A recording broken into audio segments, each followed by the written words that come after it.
Hello friends and dear students, आज का हमारा टॉपिक ऑफ डिस्कशन है कम्युनिकेशन एट वर्क प्लेस। सबसे पहले तो ये जान लें कि कम्युनिकेशन क्या होता है। Communication is exchange of ideas, thoughts, knowledge from one person to another. अब कम्युनिकेशन एट वर्क प्लेस क्या होता है, बस थोड़ा सा डिफरेंस ये होता है कि communication at work place means exchange of ideas, knowledge, information, whether it is verbal or non-verbal, from one person or group to another person or group within an organization. It is called workplace communication. तो जब communication transference of information होती है एक जन से या एक group से दूसरे ग्रुप में ऑर्गेनाइजेशन के अंदर, उसको हम लोग वर्क प्लेस कम्युनिकेशन कहते हैं। और ये किस तरीके की होती है? इट कुड इंक्लूड कर सकता है टेक्स्ट मैसेजेस हैं, ईमेल्स हैं, नोट्स हैं, कॉल्स हैं, इस तरीके की सारी जो information within the organization होती है, रिपोर्ट्स हैं, प्रपोजल्स हैं, आपस में आप इन्फॉर्मेशन शेयर, लेटर राइटिंग है, नोटिस है, इस तरीके के सारे इन्फॉर्मेशन को हम लोग वर्क प्लेस कम्युनिकेशन कहते हैं। Another important thing for workplace communication is that communication एक ऑर्गेनाइजेशन में, विद इन दी ऑर्गेनाइजेशन कैसे इफ़ेक्टिवली करना चाहिए and what is communicating effectively. हम कम्युनिकेशन इफ़ेक्टिवली को क्या कहते हैं, क्या चीज़ है ये?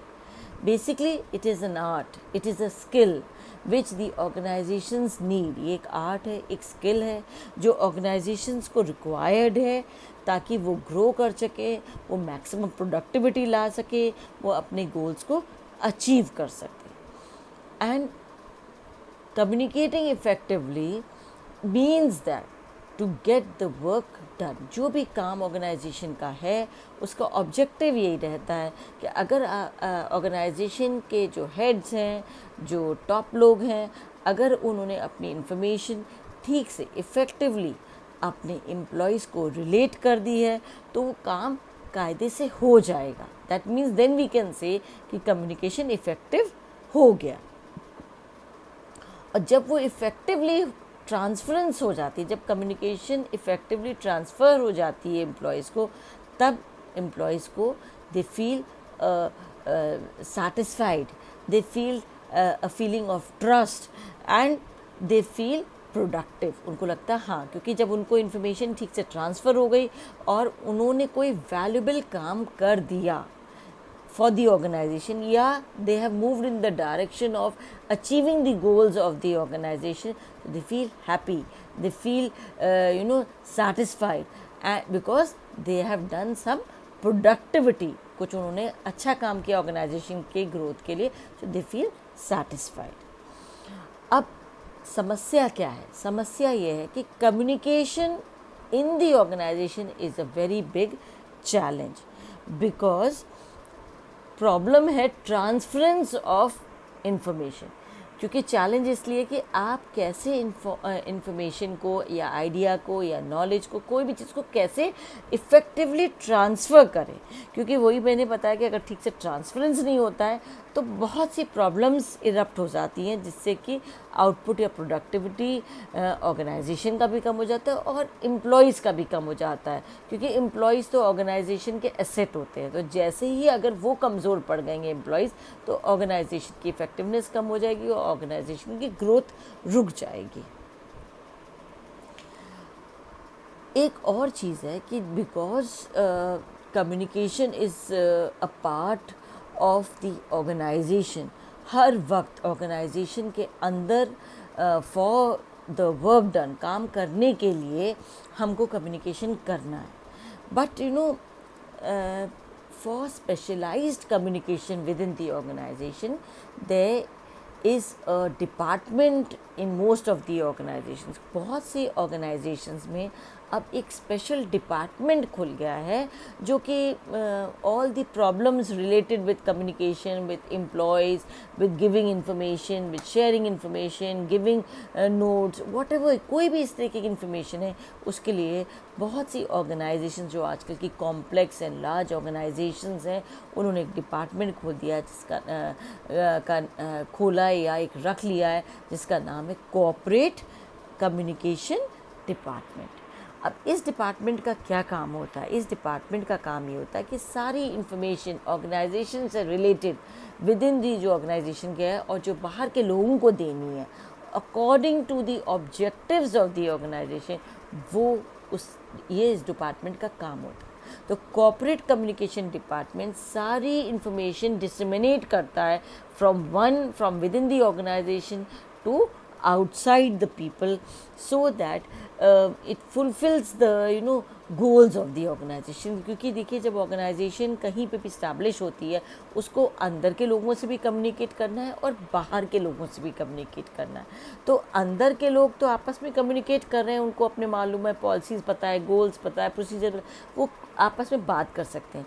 बट कोई ऐसे भी स्पेशलाइज्ड लोग होने चाहिए जो कि बाहर के लोगों से ऑर्गेनाइजेशन के बारे में, ऑर्गेनाइजेशन के गोल्स के बारे में, ऑर्गेनाइजेशन की ग्रोथ के बारे में, ऑर्गेनाइजेशन के कंसर्न्ड ऑब्जेक्टिव्स के बारे में बाहर के लोगों से कम्युनिकेट करें। या उसके कोई प्रॉब्लम्स हो गई, कोई लॉ प्रॉब्लम हो गई, कोई इस तरह की कोई प्रॉब्लम जो इरप्ट होगी जिसके लिए उनको बाहर के पब्लिक को एक्सप्लेन करना है, तो उसके लिए कौन करेगा? उसके लिए ये कम्युनिकेशन डिपार्टमेंट है, जो कॉर्पोरेट कम्युनिकेशन डिपार्टमेंट है, वो सारी ये प्रॉब्लम्स, सारे इश्यूज़ को सॉर्ट आउट करता है और बाहर के लोगों को शेयर करता है। तो ये इस डिपार्टमेंट का बहुत ज़्यादा इम्पॉर्टेंट रोल आज के टाइम पे हो गया है। कुछ ऑर्गेनाइजेशंस में जो कॉर्पोरेट कम्युनिकेशन डिपार्टमेंट है उसका नाम पब्लिक रिलेशंस डिपार्टमेंट भी रख लिया है, पीआर डिपार्टमेंट कहते हैं, PR department, public relations department.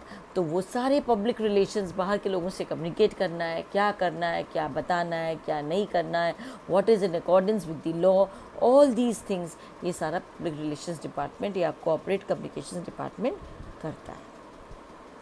अब हमको ये समझना है कि एक वर्क प्लेस कम्युनिकेशन की क्या इम्पोर्टेंस है एक ऑर्गेनाइजेशन के लिए, क्योंकि कोई भी ऑर्गेनाइजेशन सरवाइव नहीं कर पाएगी अगर उसका कम्युनिकेशन नेटवर्क कमज़ोर है, अगर वीक है, तो कोई भी ऑर्गेनाइजेशन सरवाइव नहीं कर पाएगी। तो हम लोग को अब ये समझना है कि इसकी एक्चुअली इम्पोर्टेंस क्या है।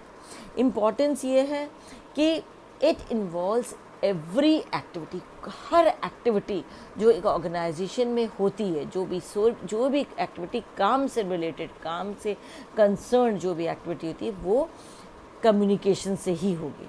अगर कोई काम किसी को नहीं बताया जाएगा तो कोई नहीं करेगा। तो that means everything has to be communicated properly to the important people, to the people, relevant people, जो उस काम को उस काम के लिए इंचार्ज हैं, उन लोगों को काम कम्युनिकेट होना चाहिए, उनको वो बताना चाहिए और उनको पता होना चाहिए कि ये उनकी ही रिस्पॉन्सिबिलिटी है और किसी की नहीं।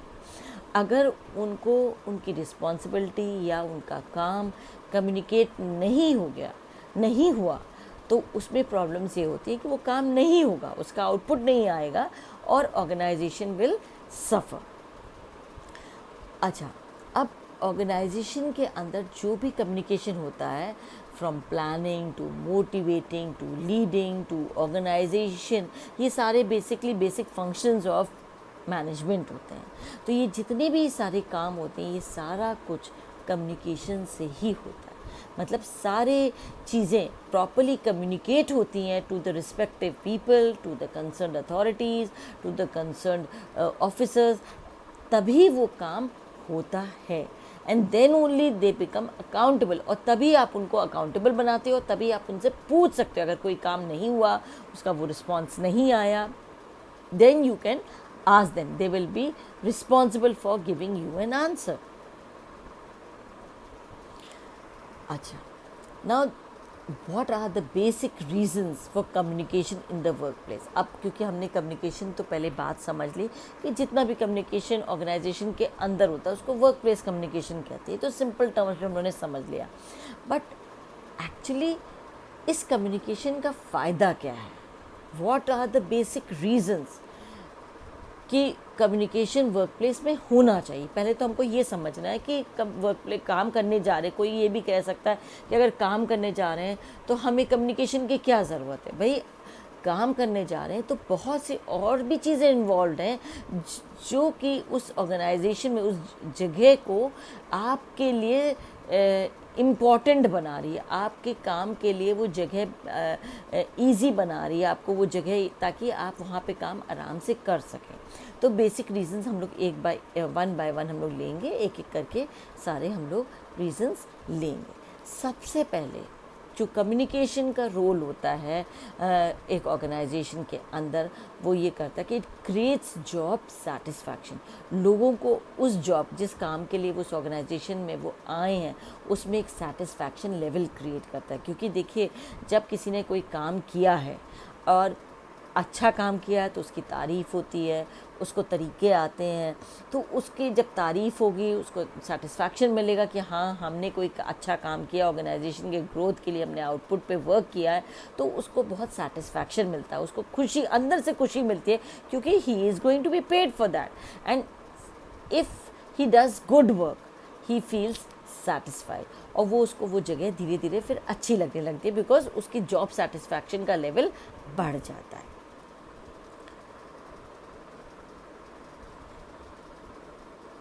फिर नेक्स्ट पॉइंट है लेसर कॉन्फ्लिक्ट्स। अगर अच्छा कम्युनिकेशन होगा, आपस में कम्युनिकेशन अच्छा होगा, ओपन टाइप ऑफ कम्युनिकेशन होगा, तो उसमें कॉन्फ्लिक्ट्स, आपस में लड़ाइयाँ, कॉन्फ्लिक्ट्स, मनमुटाव, ये कम होगा। क्योंकि इंसान को पता है कि हमको किससे क्या कहना है।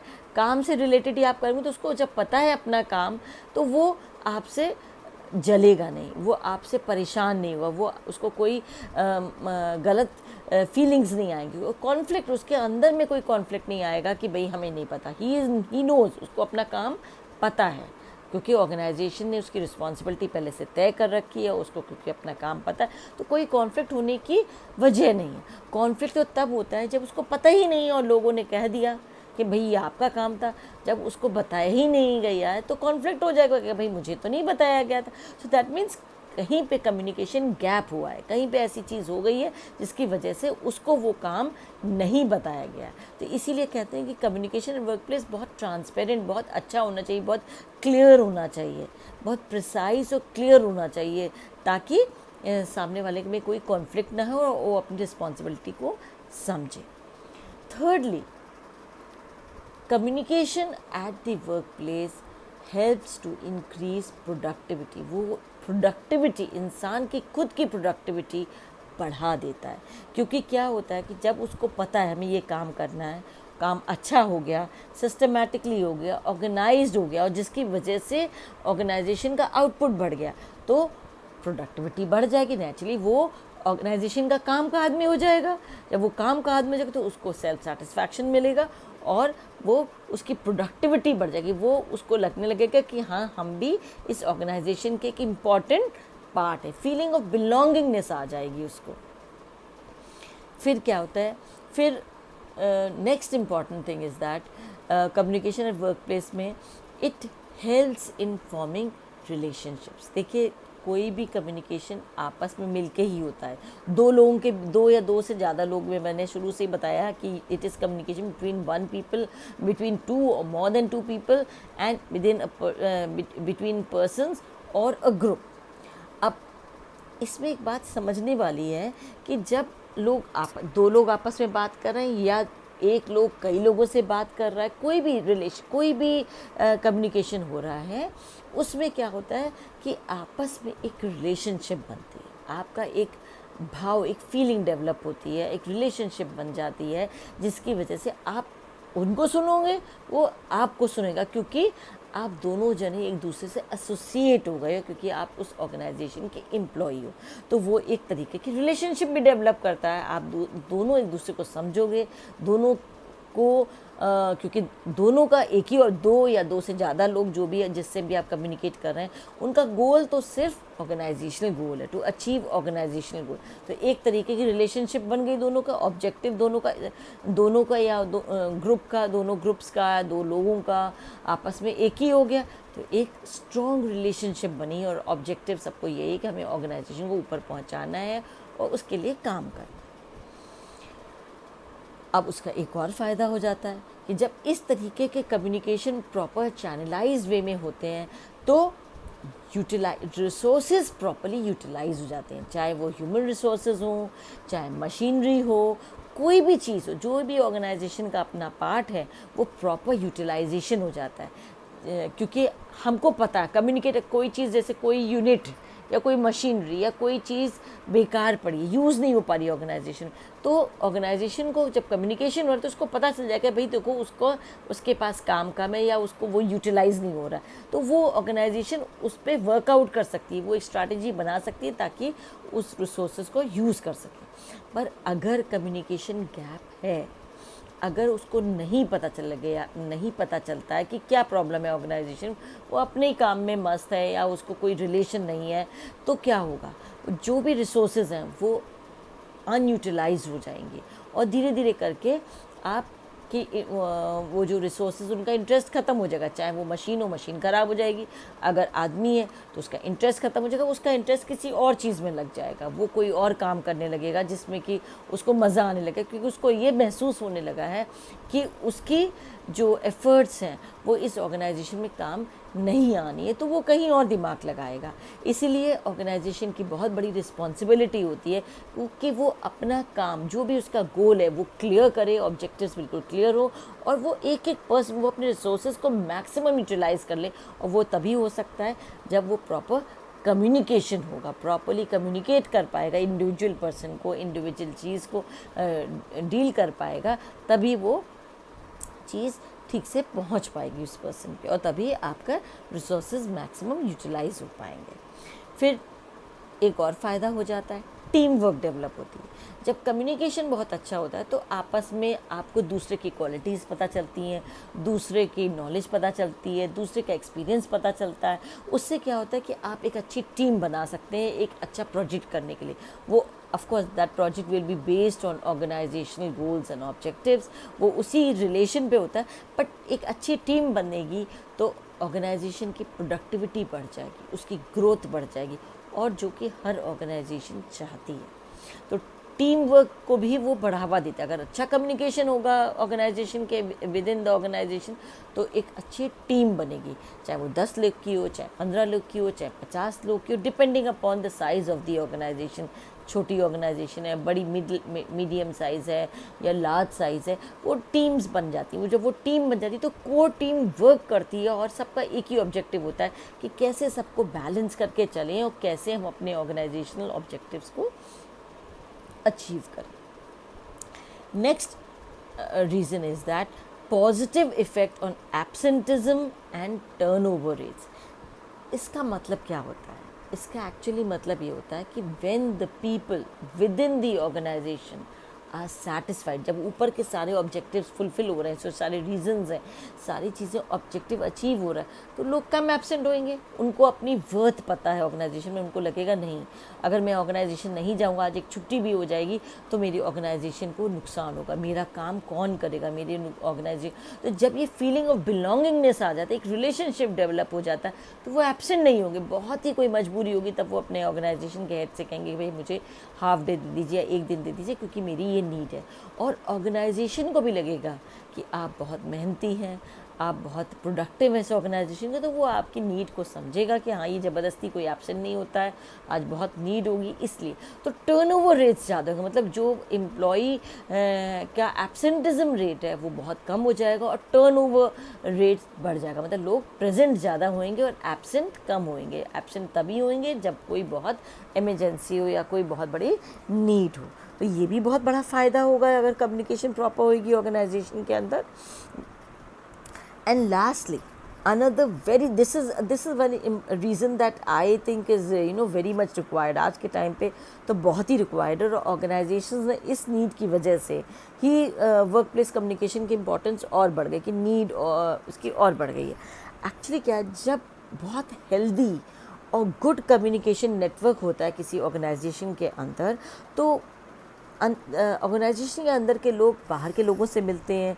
हो सकता है कोई ग्लोबल लीडर्स से मिले हों, ग्लोबल कंपनी से मिले हों, मल्टीनेशनल और कंपनी से मिले हों, उनके क्लाइंट से मिले हों, उन सुपीरियर से मिले हों। जब अलग अलग तरीके के लोग से मिलते हैं इस तरीके, तो उनका क्या होता है कि they try to enter global market. उनका आइडिया लग जाता है, how they talk, how they move, what do they think, what is their requirement, इस तरीके की चीज़ें उनके एक्सपोजर में आ जाती हैं। और जब वो इस चीज़ के एक्सपोज हो जाते हैं, तो वो अपने ऑर्गेनाइजेशन को बेटर कंट्रीब्यूट कर सकते हैं, बेटर बता सकते हैं कि हम ग्लोबल मार्केट्स में कैसे एंटर कर सकते हैं और क्या रिक्वायर्ड है। इसका मतलब एक ग्रोथ का चैनल दिख जाता है कि सपोज़ अगर आप अपना डोमेस्टिक चैनल डोमेस्टिक मार्केट का हैंडल कर रहे हैं, तो जब आप बाहर के लोगों से मिलते हैं, ग्लोबल लीडर्स से मिलते हैं या ग्लोबल कंपनीज से मिलते हैं और बड़ी कंपनी या उनके सबऑर्डिनेट्स या सुपीरियर्स से मिलते हैं, तो आप खुद एक्सपोज्ड होते हैं, आपकी नॉलेज आ गई। तो उससे क्या होता है, आप ग्लोबल मार्केट को एंटर कर रहे हैं, और जिससे ऑर्गेनाइजेशन को फ़ायदा हो जाता है। But a big problem is that there are certain problems, there are certain challenges at the workplace। ये तो मैंने पहले जो मैंने बताया कि वो इम्पोर्टेंस है, अगर होएगा कम्युनिकेशन तो उससे ये फ़ायदे होंगे। बट इतना आसान नहीं है कम्युनिकेशन वर्क प्लेस में स्मूथली होना। उसके कई प्रॉब्लम्स होते हैं, कई चीज़ें ऑर्गेनाइजेशनल जो लीडर्स हैं, जो सुपीरियर्स हैं, जो मैनेजमेंट में इन्वॉल्व्ड हैं, टॉप हेड्स हैं, टॉप नॉचेस कहते हैं उनको, उनके भी they have to face a lot of challenges, there are a lot of problems that they have to face। So let's discuss few of the problems that they face।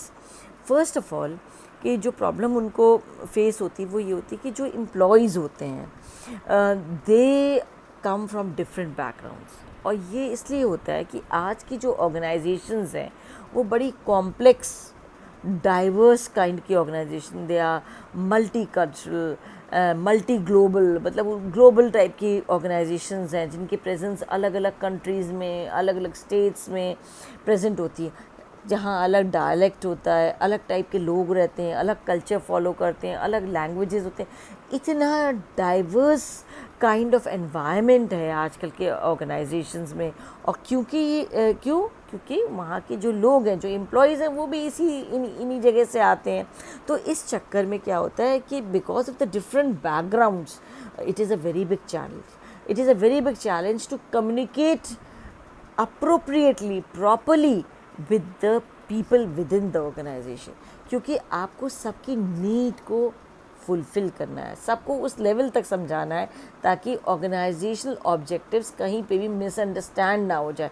ऐसा ना हो कि उनको कोई समझ में नहीं आया या उन्होंने काम नहीं किया। दे आर केपेबल, तभी वो ऑर्गेनाइजेशन के अंदर हैं। बट प्रॉब्लम ये है क्योंकि वो डिफरेंट बैकग्राउंड्स के हैं और जो ऑर्गेनाइजेशन है उन्होंने हो सकता है एक पर्टिकुलर काइंड ऑफ लोगों के बारे में ही सोचा हो। इन जो डाइवर्स काइंड ऑफ पीपल हैं, जो वेरियस लैंग्वेजेस स्पीक करते हैं, वेरियस कल्चर को बिलोंग करते हैं, वेरियस नेशनैलिटी के हैं, हर जन का ध्यान नहीं दिया गया है, तो क्या होगा, कम्युनिकेशन गैप हो जाएगा, उनकी अंडरस्टैंडिंग एबिलिटी में फ़र्क आएगा, वो कोई चीज़ को मिसअंडरस्टैंड कर लेंगे, कॉम्प्रिहेंड नहीं कर पाएंगे, वो आउटपुट नहीं दे पाएंगे। तो ये एक बहुत बड़ा ये चैलेंज है एक ऑर्गेनाइजेशन के लिए।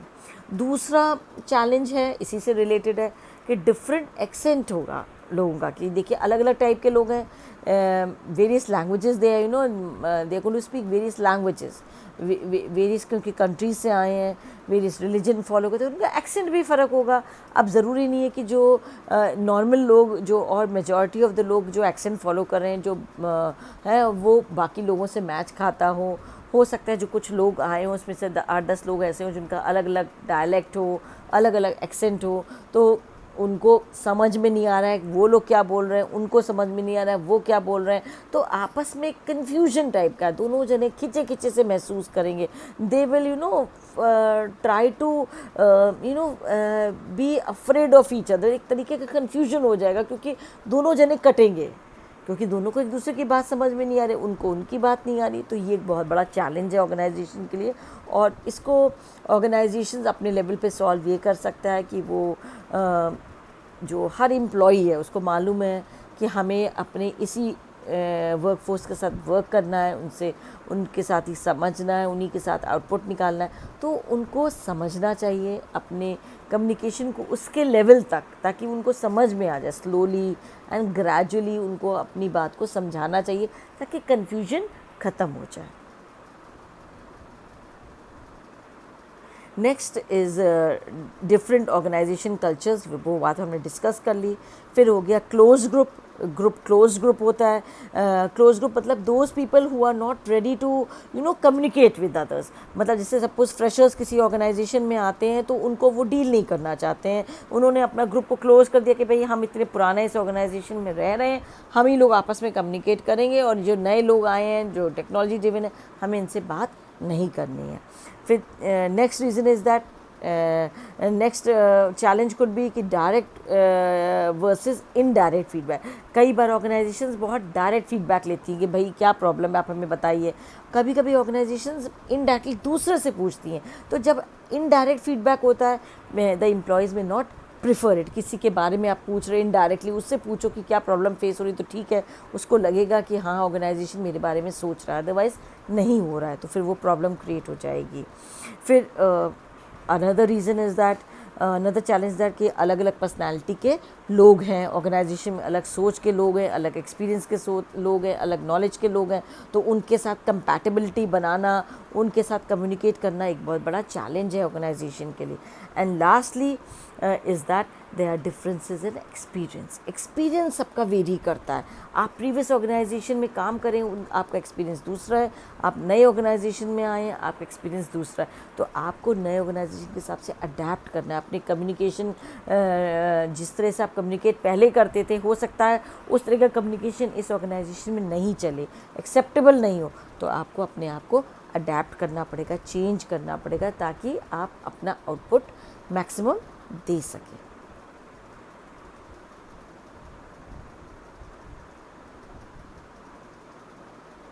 Now there are various things, barriers to effective workplace communication. अब communication barriers in the workplace can lead to decrease in productivity. ये मैं बार बार कह रही हूँ कि अगर communication gap है, हम barriers कहते हैं या gap कह सकते हैं, जहाँ gap का मतलब ये है कि जब आप अपनी बात सामने वाले को समझा नहीं पाए या वो समझ नहीं पाया, मिसअंडरस्टैंड कर लिया, तो क्या होगा, प्रोडक्टिविटी डेफिनेटली डिक्रीज़ होगी, एफिशिएंसी नहीं आएगी, आउटपुट नहीं होगा, जो एम्प्लॉयज़ हैं उनका मोरल बहुत लो होगा, they will be feeling very low about it, उनका वो सर्विस नहीं दे पाएंगे। तो कुछ बैरियर्स हम लोग जल्दी से डिस्कस कर लेते हैं। फ़िज़िकल बैरियर्स होते हैं। फ़िज़िकल बैरियर्स में क्या होता है कि एम्प्लॉयज़ आपके ऑर्गेनाइजेशन के अंदर नहीं प्रेजेंट है, वो they may be placed into a various place, like वो आप कानपुर में हैं और आपका जो एम्प्लॉयज़ हैं या जो ऑफिस में दूसरा जो आपका सिस्टर कंसर्न है या दूसरा ऑफिस है वो सपोज देहरादून में, तो फिज़िकल बैरियर हो गया। अब आप कैसे कम्युनिकेट करें, तो आपको रास्ता आप ही को निकालना है कि उनसे कैसे कम्युनिकेट करना है। आप ईमेल के थ्रू करेंगे, वीडियो कॉन्फ्रेंसिंग करेंगे, वेब कैम करेंगे, बहुत सारे ऐसे ऑप्शंस अब तो टेक्नोलॉजी है, आप उनसे कैसे कम्युनिकेट करेंगे ताकि वो आपको अपने ऑफिस का अपडेशंस देते रहें। फिर ट्रांसपेरेंसी, ये भी एक बैरियर है कि अगर ट्रांसपेरेंसी नहीं हुई किसी ऑर्गेनाइजेशन में, अगर कम लेवल की ट्रांसपेरेंसी है, ट्रांसपेरेंसी का मतलब है कि ऑर्गेनाइजेशन में हर चीज़ छुपी हुई है, सबको सब चीज़ नहीं बताई जा रही है, तो अगर ट्रांसपेरेंसी नहीं है ऑर्गेनाइजेशन में तो एक बहुत बड़ा बैरियर है। People will again feel low moral, उनका मोरल नीचे होगा, कॉन्फिडेंस कम होगा, स्ट्रेस लेवल बढ़ जाएगा, क्योंकि उनको लग रहा है कि उनसे कोई चीज़ छुपाई जा रही है। उनको जब और वो उस चीज़ को चाहेंगे तो उनको ये लगेगा कि am I not a part of this organization, क्या मैं इस ऑर्गेनाइजेशन का पार्ट नहीं हूँ जो मुझे ये चीज़ छुपाई जा रही। तो that is again a very big barrier. Next they are language barriers, जो हम लोग पहले डिस्कस कर चुके हैं कि क्योंकि अलग अलग लैंग्वेजेस लोग बोलते हैं, ज़रूरी नहीं है कि आपकी लैंग्वेज उनको समझ में आ जाए, और क्योंकि लैंग्वेज नहीं समझ में आएगी तो फिर वो एक बैरियर क्रिएट करेगा। और लास्टली है साइकोलॉजिकल बैरियर्स। साइकोलॉजिकल बैरियर्स का मतलब क्या होता है कि पीपल का जो मेंटल सेटअप है, मेंटली वो कितने गिविंग है, कितना उनका क्लोज्ड टाइप का एनवायरनमेंट है, कितना वो बोलते हैं, कितनी वो बात शेयर करना चाहते हैं, तो वो एक बैरियर। क्योंकि अगेन पर्सनैलिटी सबकी अलग अलग है, सोच अलग है, सबके इमोशंस अलग है, एक्सपीरियंस अलग है, तो एक साइकोलॉजिकल बैरियर भी होता है कि वो बात बताना चाहते हैं, नहीं बताना चाहते हैं, डरते हैं, उनको डर लगता है कि कहीं ऐसा ना उनकी नौकरी चली जाए। तो इस तरीके के जो बैरियर्स होते हैं, इससे क्या होता है, कम्युनिकेशन हिंडर हो रहा है, वो अपनी बात नहीं कह पा रहे हैं, उनको लग रहा है कि कहीं ऐसा ना हो कि मैंने अपनी बात कही और दूसरे को बुरा लग गया तो उन्होंने अपने तक रखी। जब इस तरीके की प्रॉब्लम्स ऑर्गेनाइजेशन के अंदर होती हैं तो ऑर्गेनाइजेशन में प्रॉब्लम्स हो जाती हैं।